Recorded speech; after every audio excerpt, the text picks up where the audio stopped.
Hey yo, what's goody homies? This video is just basically gonna be like me updating you guys, or not really updating you, but like filling you in on what happened at Worlds. Worlds happened like a month ago, but like I didn't film a thing. Like I filmed some bits while I was on the Europe tour.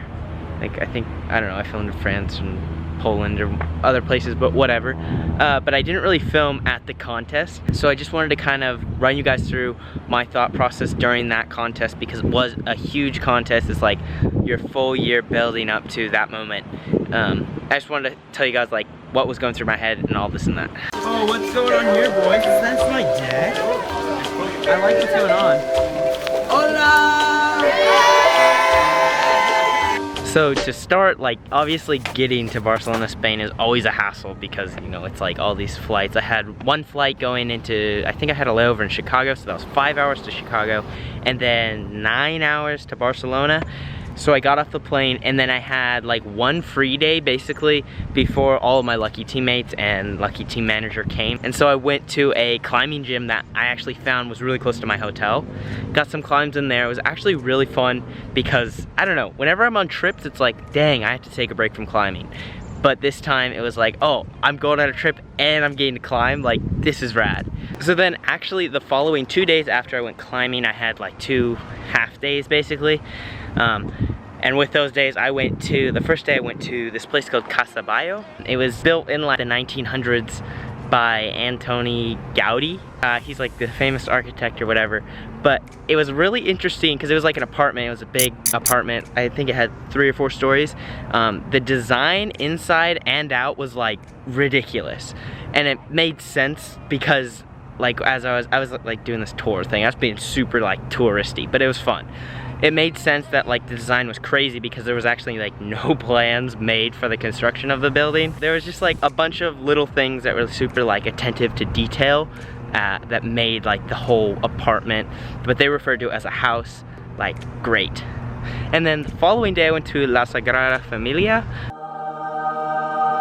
which is like a big famous cathedral, and the construction of that cathedral was also started by Gaudi. That hasn't been finished, and it's kind of like an ongoing project that I guess it's like the Spanish government that continues to fund like the construction of the cathedrals. Like really interesting, really big, like massive pillars in the inside of it, and they told you like all about the little details that Gaudi paid attention to that were really interesting. I'm not gonna go through it now because it's boring, but I really enjoyed it, and I got to go there with my parents as well, so that was awesome. I'm pretty sure it was the following day after I went to the big cathedral with my parents, was like the first day of practice. So basically the format of practice was 2 groups.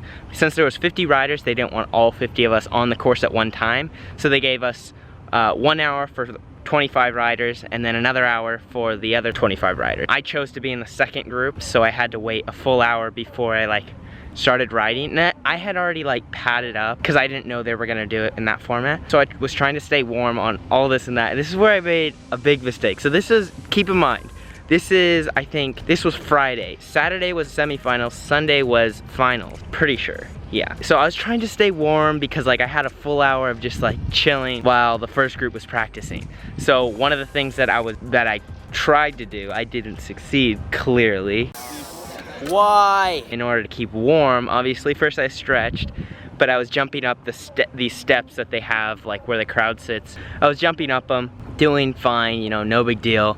But then I tried to jump up like one extra one, you know, jump even farther, so bend your legs even farther. But I had knee pads on and I didn't bend my legs far enough. So I messed up a little bit. I have this. And I completely like obliterated my shin. No, why? No! My shin went like straight into the edge of this concrete seat, and then it scraped down, took some hair off, and then like made another little mark. So now I have this like cut in my leg, and I haven't even rode yet. Yeah, so you can imagine like I was pretty frustrated to say the very least, because now I have this thing in my leg and I haven't even been able to ride the course and get used to it and plan a line. No, God! No, God, please, no! And so obviously like once I pulled up my pants and like saw, oh dang, this is actually kind of like a pretty decent cut. I was like, all right, I better get like a Band-Aid or like something to clean it and cover it up. So obviously I went and asked Fernando. Fernando is the organizer of Extreme Barcelona. I was like, hey Fernando, can I get like a bandage or like something to clean up this cut? He was like, no big deal, Cody, I'll take care of it. 10 minutes later, this was actually pretty comical. He comes up with the freaking ambulance. I'm like, Fernando, what the heck? I just have a cut in my leg. I don't need stitches. Like, no, I don't want to do all this. I hate going to the hospital. I hate dealing with, I don't know, just anything that has to do with other people like touching my cuts and stuff. And this made it even worse because they spoke Spanish. I speak a little bit of Spanish, but like, it's just not like, it's not the same. I was just kind of like a little frustrated. I was already frustrated at myself. Now I'm a little frustrated at Fernando. But anyway, it worked out in the end. I cleaned it up, I covered it, but then I had to practice. So all of that basically happened in like that 1 hour span of like the first group practicing, and now it's come to the end of the first group practicing and the second group gets to go, which is me. And now I have this thing on my leg.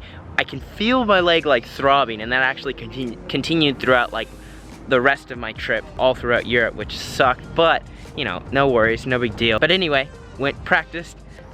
It kind of threw me off a little bit. I still was able to kind of piece together a line, but it just, I wasn't able to ride like fully confident. I was trying to like baby, you know, my leg. And so, I don't know, it threw me off a little bit, but I tried to just keep it cool. I planned a line. We actually had one more day of practice the following day. And then after that, we had semifinals. By the time semis came around, I had actually been able to practice one more time, and I felt pretty confident because I had my line down, and I was just like, you know what? This is a contest just like any other contest I ride. I'm gonna do high difficulty tricks, I'm gonna go fast, and I'm not gonna stop. So that required all of my energy.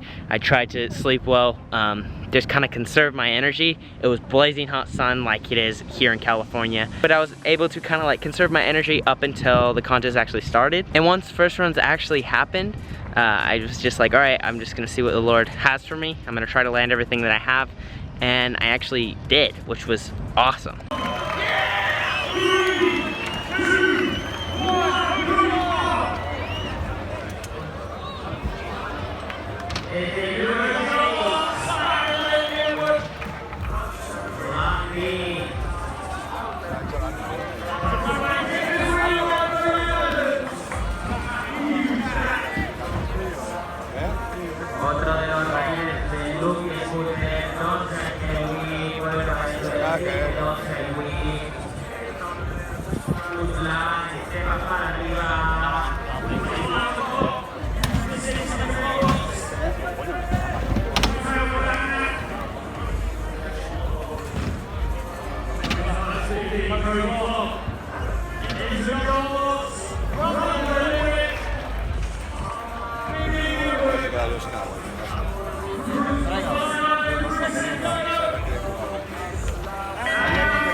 So first run is done and dusted. I felt really good about it. Second run, I was like, all right, I did triple whip. I should have triple down whip instead of like a quint down whip, which was what I initially wanted to do. I tried to switch, I think I tried to switch some other things around too, but I ended up falling on that quint down whip in my second run, which kind of sucked.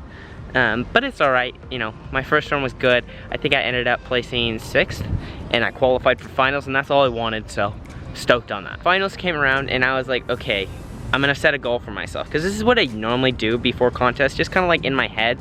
I say, I wanna shoot for this place. I'm not really like infatuated with the idea of becoming world champion. I don't think I ever really have, but I do enjoy competing. So for this contest, I was like, you know what? I just wanna get podium. I wanna get 3rd place. First runs came around, I had a solid run, and I was like, you know what? I'm so happy with this. Honestly, I was like super stoked with it, and I felt like, I was like, all right, I'm good to go. I got 3rd or whatever. But then first runs like went through and through, and I dropped down to 5th place. I was just like, dang, I really felt like I did an adequate job or above average job in my first run. I definitely did wish like that was the 3rd place run. I felt like it was, but it wasn't, obviously, according to the judges. So anyway, my second run, I was like, you know what? screw the system, I'm just gonna go all out. Normally, I play it safe in most of my runs, but this time I was like, I'm just gonna add an extra whip here. I'm gonna go a little bit higher here. I'm gonna go faster. I'm not gonna even think about stopping. And you know what? That's exactly what I freaking did. And I'm genuinely so stoked like about how I rode up until the very last trick. You gotta be freaking kidding me. I was going up, I did like quad finger whip. I did like quad finger whip over the spine, which was like, I was only supposed to do 3, but it just kept going. So I was just like, oh crap, okay, we'll keep going with it. Went up, gonna do front flip, whip, rewind, kickless. I did fronty, whip, rewind. The heel whip came around too fast, I didn't get the kickless. A little backstory on this. After my second run, I was like, whoa, my headset is super loose. What the heck is going on? And for those of you who know, I love my headset super tight. Everyone picks up my scooter, they're like, why is your headset so loose? I'm like, cause that's the way I like it. So I took off my bars after my first run, and I saw that my HIC bolt was actually like broken on some of the spokes, and I was like, are you kidding me? I can't tighten my scooter now. I tightened it like to the point where like it would stay in one piece and still hold my scooter together, but it was still looser than normal, and throughout my second run it kept getting looser. I'm not blaming me falling on my last trip completely on my HIC kit, but that was definitely a factor. By the way, that wasn't a lucky HIC kit, that was made by Ethic.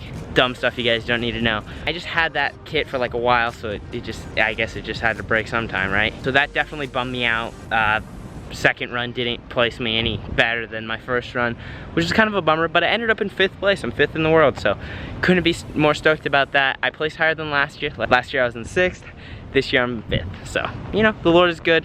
He kept me safe, and I'm stoked that my leg didn't get infected, because I had to go throughout that whole Europe trip just kind of like covering it. Throughout the first day that I cut it, it was like, dude, non-stop bleeding. I'm not even playing. I'm like, what am I supposed to do? I'm not trying to go to the hospital and get the stitches or whatever. I just like kept a little bandage on it, but thankfully it just kind of like healed over time. I still have the scab like on my leg. It's still like not fully healed. But anyway, that's just what I wanted to talk about in this video. Hopefully you guys enjoyed. I'm gonna be in Woodward Copper tomorrow. I'm gonna try to make some videos there. Also, my new SIG deck is out. So next video, color reveal. Get stoked. Peace out, family.